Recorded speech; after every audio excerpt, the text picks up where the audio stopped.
Ciao a tutti ragazzi, bentornati. Come ogni giorno sono le 13 e come ogni giorno parliamo di calcio. Oggi dallo scrigno facciamo uscire due cose. Una è già uscita e me la vedete addosso, è la maglia della Roma della stagione 2001-2002 con lo scudetto sul petto, la Roma campione d'Italia. L'altra io la estraggo adesso e ve la faccio vedere dopo.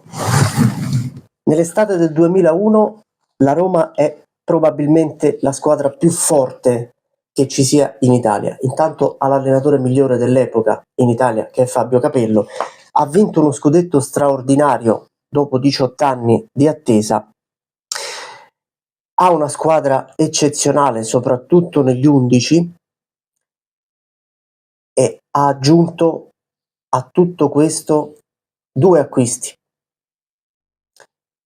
Il primo è il portiere Ivan Pellizzoli, che è una grande promessa dell'Atalanta. Il secondo è Antonio Cassano. Cassano è il miglior talento nella storia di quell'epoca, è il miglior talento italiano che ci sia in quel momento in Italia. La Roma lo strappa a una concorrenza foltissima delle altre squadre, delle altre grandi che ci sono in Italia, ma in quel momento la Roma ha il fascino di essere la squadra campione d'Italia e di essere una squadra che dà anche la sensazione di poter aprire un ciclo. E tra l'altro il ciclo sembra davvero potersi aprire, perché la Roma dopo Ferragosto vince la Supercoppa italiana battendo 3-0 la Fiorentina in un Olimpico che è un tripudio assoluto, e si appresta a difendere quello scudetto che ha vinto a metà giugno del 2001. Però qua iniziano i problemi.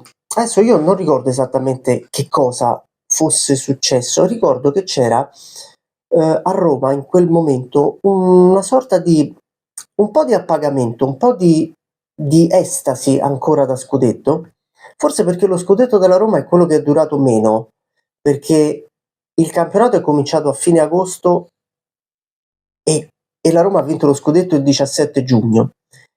E un po' perché ci fu qualche problema con i premi scudetto. I giocatori si lamentarono di non aver ricevuto tutti i premi che la società aveva indicato all'inizio della stagione, e molti tifosi se la presero perché videro nei giocatori quasi solo dei mercenari e non degli atleti attaccati alla squadra. E ci fu anche una piccola contestazione durante gli allenamenti per questo fatto. In più c'erano tanti giocatori, ricordo, con i capelli biondi, un po' come era successo alla Sampdoria nel 91, mi ricordo Del Vecchio, mi ricordo altri giocatori, Zago, proprio con questi capelli biondo platino, che lasciavano un po' intendere come la squadra avesse ancora negli occhi e nel cervello la festa. Tant'è che il campionato della Roma inizia come peggio non avrebbe potuto, perché la Roma pareggia 1-1 in casa del Verona, prendendo il gol del pareggio di Oddo praticamente su un cross. Oddo crossò e il pallone finì sotto la traversa. Poi pareggia 1-1 in casa contro l'Udinese, facendosi rimontare da Muzzi oltre il 90°, e poi alla terza giornata perde 2-0 a Piacenza, e quello è il momento di grande crisi della Roma. Segna anche un grande ex come Di Francesco, che quasi si scusa alla fine della partita. Di Francesco, passato proprio al Piacenza in quell'estate, è tornato al Piacenza dopo gli anni a Roma. A fine partita scoppia un po' il putiferio, intanto perché c'è una grande contestazione degli oltre 2000 tifosi romanisti arrivati a Piacenza, e un po' perché lo stesso Capello a fine partita dirà: non abbiamo ritmo, non abbiamo voglia. Io non vorrei che questa squadra sia ancora appagata dallo scudetto, abbia ancora la pancia piena per lo scudetto. Ed è strano perché Capello è uno che ad esempio al Milan aveva vinto 3 scudetti consecutivi, 4 in 5 anni. Probabilmente si deve scontrare con un ambiente non abituato a vincere spesso come quello di Milano, e forse lui è stato un po' superficiale in questo perché non è riuscito a trattenere la stessa voglia e la stessa concentrazione da un anno all'altro. Ma la rosa della Roma è troppo forte per trovarsi in quella condizione di classifica. Pur rimanendo altalenante e pur alternando risultati buoni a risultati meno buoni, la Roma un po' si riprende. Si riprende intanto in Coppa dei Campioni, dove passa il primo turno, si riprende in campionato, dove alterna, ripetiamo, risultati buoni a risultati meno buoni. Il 27 ottobre vince il derby d'andata 2-0 contro la Lazio e lascia intravedere ancora sprazzi della squadra dello scudetto. Cassano si sta lentamente inserendo. Totti è uno dei migliori di sempre, anche per età. La difesa ha ripreso un po' ad essere quella dello scudetto.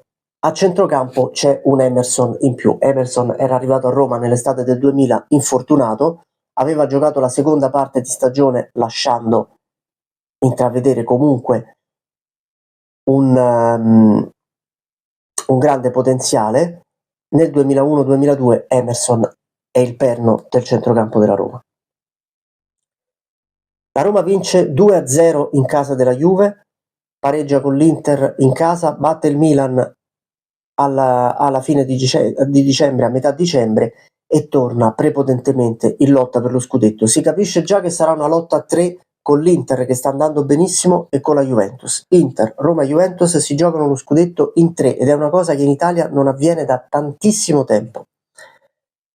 All'inizio del girone di ritorno, la Roma, dopo aver chiuso vincendo il girone d'andata, vincendo 3-0 in casa del Chievo, inizia il girone di ritorno molto molto bene, vince e convince. È tornata la Roma dello scudetto. In tanti iniziano ad avere i rimpianti per quei punti persi all'inizio, e qui ci torneremo dopo perché probabilmente quei punti lì risulteranno decisivi. A questo punto si tratta solo di stabilire chi tra Roma, Inter e Juventus vincerà il campionato, e ogni domenica sembra esserci una favorita, tant'è che i 3 allenatori ogni domenica dicono: guardate che sarà così fino alla fine del campionato. Una volta sarà in testa uno, una volta sarà in testa l'altro, una volta sembrerà favorito uno, una volta sembrerà favorito un altro. Saranno i dettagli a fare la differenza. Potrebbero essere anche gli scontri diretti a fare la differenza. Ad esempio, Inter-Roma finisce 3-1 e la Roma sembra tagliata fuori, ma è in grado di riprendersi. Intanto è stata eliminata dall'Europa dopo una sconfitta a Liverpool e dopo una gazzarra incredibile nella sfida contro il Galatasaray all'Olimpico, ma soprattutto la Roma vince uno dei derby più clamorosi della storia. Vince 5-1 in casa, tra virgolette, della Lazio. È forse la partita più bella dei 2 anni 2000-2001 e 2001-2002 della Roma. E io qui ho il ritaglio della Gazzetta dello Sport di Lazio-Roma 1-5. Eccolo qui. 4 gol di Montella e il famoso pallonetto di Totti con tanto di dedica all'allora fidanzata Ilary Blasi del 5-1 finale. Finisce 5-1 ed è la partita in cui Alessandro Nesta verrà sostituito alla fine del primo tempo perché sarà in netta difficoltà, tant'è che io qui leggo: Nesta mai così in basso, credo la sua peggior prestazione di una carriera sfavillante. La Roma arriva a giocarsi lo scudetto davvero fino alla fine. La sconfitta contro l'Inter è probabilmente decisiva perché la Roma arriva come terza alla penultima giornata, quando sono ancora tutte e 3 in lizza. All'ultima giornata l'Inter è in testa, la Juve è seconda, la Roma è terza. La Roma vince 1-0 a Torino, in casa del Torino, gol di Cassano nel secondo tempo. La Juve vince a Udine 2-0.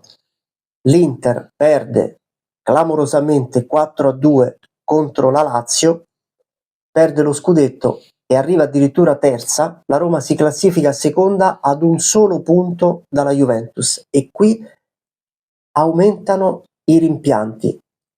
Io stesso ho tanti amici e tanti conoscenti che mi hanno sempre detto la Roma 2001-2002 era più forte della Roma 2000-2001 e deve rammaricarsi per quei punti persi nel primo mese, nei primi 2 mesi di campionato. Con quei punti lì probabilmente la Roma sarebbe stata anche davanti alla Juventus. È un discorso molto simile a quello della Lazio dell'anno precedente che aveva vinto lo scudetto nel 2000, che faticò all'inizio della stagione 2000-2001 e quando si riprese e arrivò a lottare per lo scudetto era ormai troppo tardi per raggiungere proprio la Roma. E questa era la storia della Roma 2001-2002, una squadra fortissima, una squadra che si è svegliata forse con 2 o 3 giornate di ritardo. Si fosse svegliata prima, magari parleremmo oggi del bis scudetto della Roma, che però non c'è stato. Iscrivetevi al canale, commentate, lasciate un like, suggeriteci anche altre storie che io vi posso raccontare e noi ci vediamo alla prossima. Ciao.